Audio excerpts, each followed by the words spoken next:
Hi there, this is KhoPhi. Today we're going to take apart this FPV drone which I put together. It's a do-it-yourself drone. We're going to take it apart step by step, and instead of building the FPV, we're going to do that in the reverse way. So this is already built. This is the setup that actually goes into the air. Everything is perfect, it's working fine. Let's take it apart step by step and see how every piece fit together to make up this one big piece. To find more about this build, you can check the link in the description where you see where I bought it and what each of these specs are. So let's get going.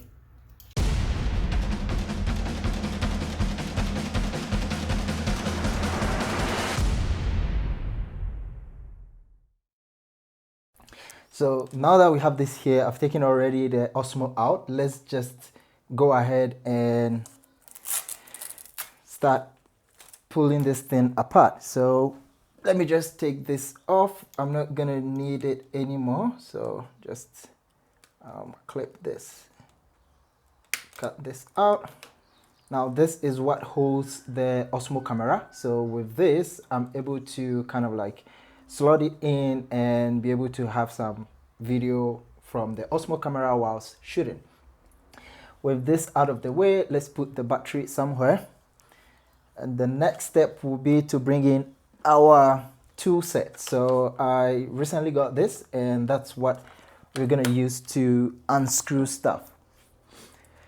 This is a DIY, and so it doesn't look perfect and doesn't have like everything right. So you can see I ended up having to tie this up here so that it doesn't get in the way of the camera. Plus the positioning of the ESC is kind of probably off, and so it comes in front here. But in any case, let's pull it apart and start working on it. This is what holds the battery together. We're done with that.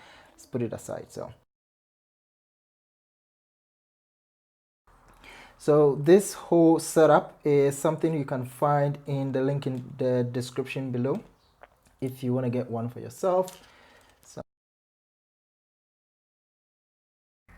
So with all the screws off, we have the top part currently off at the moment, and this is what helps with friction for the battery when you put it on top, more like the battery friction pad. You slap it on top of the metal, which then goes on top of everything and allows you also to put your camera here, which all works fine.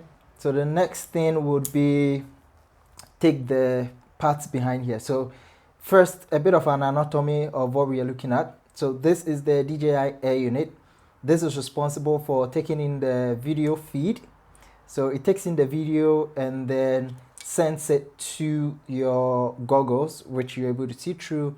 And also this is the antenna, which takes in the control signals from your controller and passes it into the flight controller, which then goes ahead to decide what to do with whatever signal you're sending them. So this is also the propeller guards. So you've got your, and this is what makes this a Cinewhoop, because of these propeller guards, and they are small, allows you to go through tiny spaces and be able to do like cool shots and stuff like that. Next, we will be taking off the air unit, and so this is just to hold the air unit together so that it doesn't shake or whatnot when the drone falls or something of that sort. We can pull it out. So that is that, and we have the one below. Let me just try and good. It's hard to pull out sometimes, which is how it's supposed to be, because in flight and crash and everything, it needs to be able to withstand. So let's pull this one out and have that disconnected for now. Then we can go ahead to take off these guards. So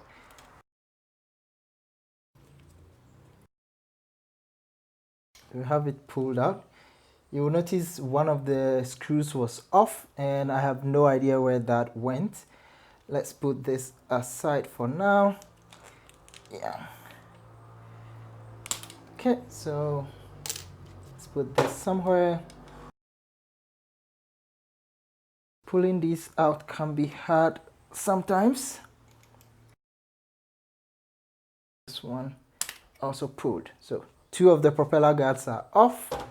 Now we get to see the bare bones of what the drone is. Next, we'll want to take off the propellers. So now the sequence of whether to take off the propeller guards before the blades or the blades before, that's up to you. In any case, as long as you can ensure you don't break the blades, you are good to go. You can see these blades have been brutally punished over the course of 1 week so far since I got this. They've held up to their end. It's up to me to replace them. Really worked well so far.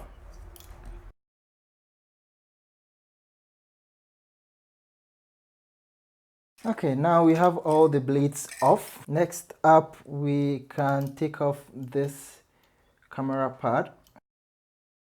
Now this cable is really long. I probably should have cut it before soldering, but you know, first time build, had to do a lot of things careful and wasn't sure how to go about things. So this is the air unit currently attached to the camera holder.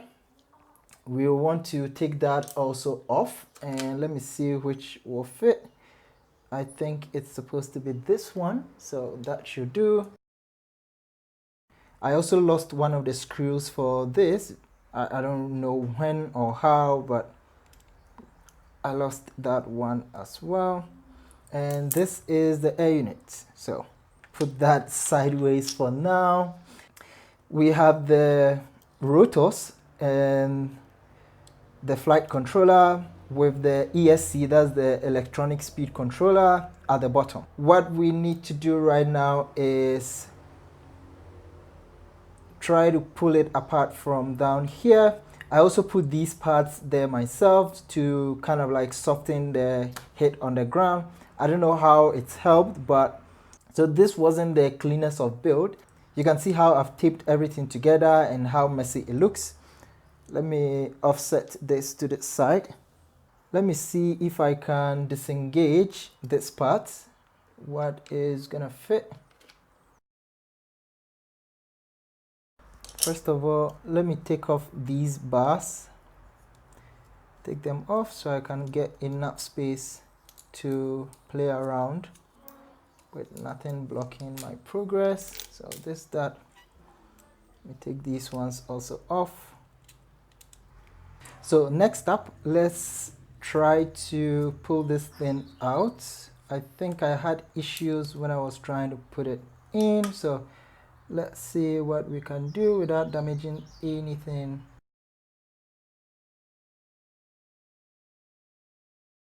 So you might be wondering why I only put in a single screw instead of the 4 screws that are supposed to be, the bolts are supposed to be 4 and the screws are also 4. Why did I not bolt them all? Well, I didn't have to because they all looked rigid and very tight already.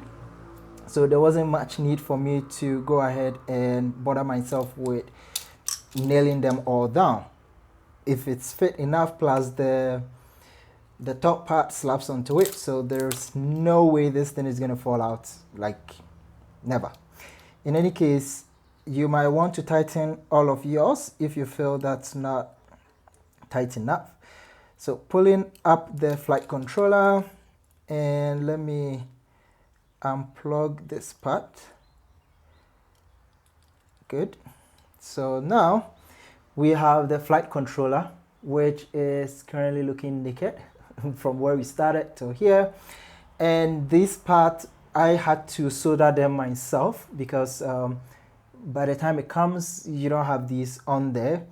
You might get a cable which allows you to simply plug this into that and simply plug this into the DJI controller. Over here, instead of having to solder, you can plug it into this part. So I didn't get that, so I had to solder everything.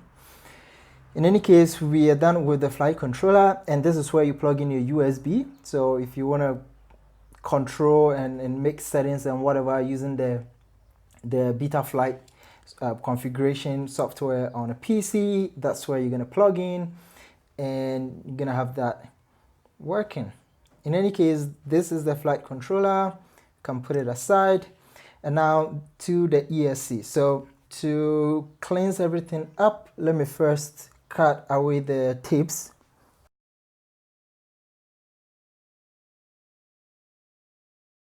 This is definitely not the cleanest way to tie up the cables. The best is to cut the cable to a length that allows you to just slap it on the arm here and also on the arm here without having to get this leftover we have in there. So okay, it's all about patience. So now that all the cables are off, what I can do is take off this electronic speed controller, the ESC. So now we have this. The last step is to take off these rotors. So by one. Now you normally have to tighten these very well because the vibrations are likely to loosen them up. So make sure you tighten them really well. Okay, so there we go. This is the frame. These are the bolts that come along with it to tighten up the ESC and the flight controller. This is the frame.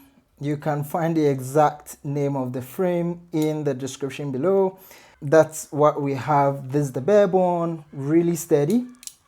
And then we have our ESC here, which I've already soldered to the motors. And so there we go, taking apart the Cinewhoop. And so the power goes through here into the ESC, which is that it then fed into the flight controller, which also sends the power into our air unit here. So all these pieces come together to see what you saw there.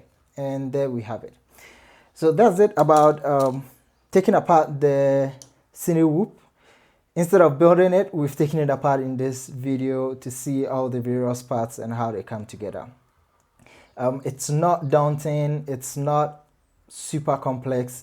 It's just a matter of following the instruction related to the Cinewhoop you get, and you should be doing good. So that's it with the reverse build.